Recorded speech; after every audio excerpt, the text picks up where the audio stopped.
At night here at Majestic Aquariums, and we've come back with a load of koi that we have rescued from a very large pond, and the owners were moving, so they needed us to come and take away their koi, and obviously it was a very large job considering it was basically a swimming pool. I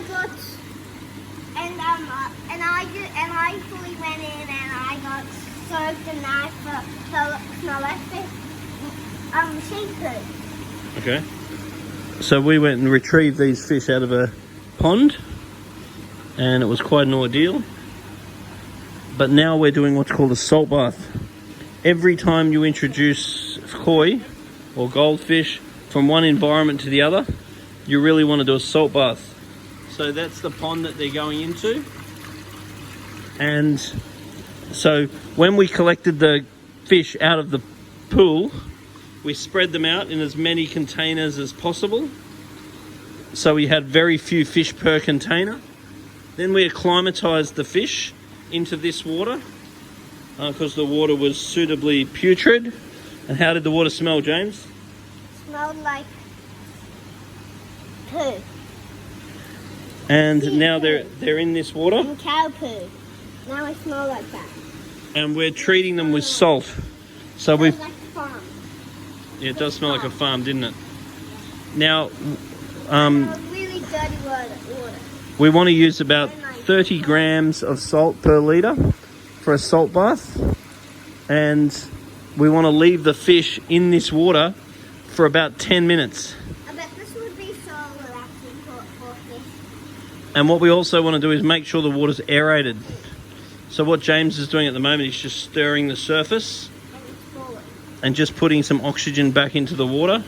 So during this salt bath, they don't deplete of oxygen, particularly considering how many we've got in that one tub to save salt. 1, 2, 3, 4, 5, 6, 7, 8, 9. So anyway, the long and short of it is we went there, we drained the pool, we used a bunch of big nets to collect the fish out of the pond. We put the fish into lots of containers. We bring all the containers back to the shop. We use the containers to climatize the fish to the new pond water. Now we're doing a salt bath.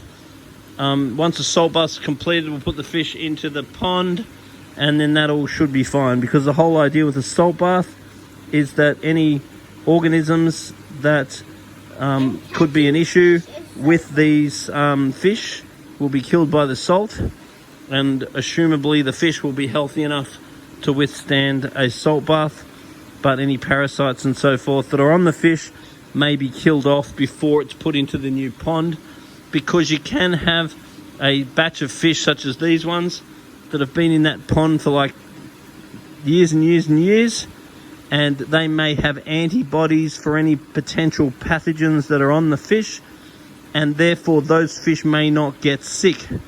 But then introducing these fish to new fish, the new fish may not have the same antibodies that these ones do. So therefore the salt bath is a protective measure to reduce the chance of any pathogens getting into our system.